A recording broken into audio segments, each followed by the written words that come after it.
ಗೌಡ್ರೆ ಈ ಕುಳ್ಳನ್ಗೆ ನಂಬೇಡಿ, ಇದಕ್ಕೆಲ್ಲ ಕಾರಣಕರ್ತ ಇವನ್ನೇ. ನಾನೇ ಕಾರಣ ಅಂತ ಹೇಳಕ್ ಬಂದ್ರೆ ನಿನ್ನ ಹಲ್ಲು ಉದುರಿಸ್ಬಿಡ್ತೀನಿ. ನಾನೇನ್ ಸುಮ್ನೆ ಇರ್ತೀನ? ಬಳೆ ತಟ್ಕೊಂಡಿದ್ದೀನ? ಏನ್ ಮಾಡ್ತೀಯೋ? ನಿನ್ನ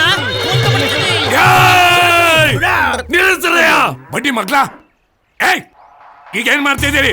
ಇವಳು ಗಂಡ ನಾನು. ಹೌದಾ? ಈ 3 ಮಕ್ಕಳಿಗೂ ನಾನೇ ತಂದೆ. ಇವಳು ಗರ್ಭಿಣಿ ಆಗೋಕ್ಕೂ ನಾನೇ ಕಾರಣ. ಆಯ್ತಪ್ಪ.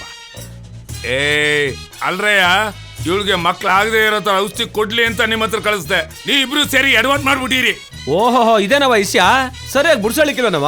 ಸರಿಯಾಗಿ ಬುಡ್ಸೇಳಕ್ಕೆ ಇದೇನ್ ಬೀಜ ಗಣಿತಾನ? ನೀವ್ ಅರ್ಥ ಮಾಡ್ಕಂತೀರಾ ಅಂತ ಹಂಗೆ ಹೇಳ್ದೆ. ಸರಿ ಬಿಡಮ್ಮ, ಅದೇನ್ ಮುಂದಕ್ಕೆ ಹೇಳಮ್ಮ.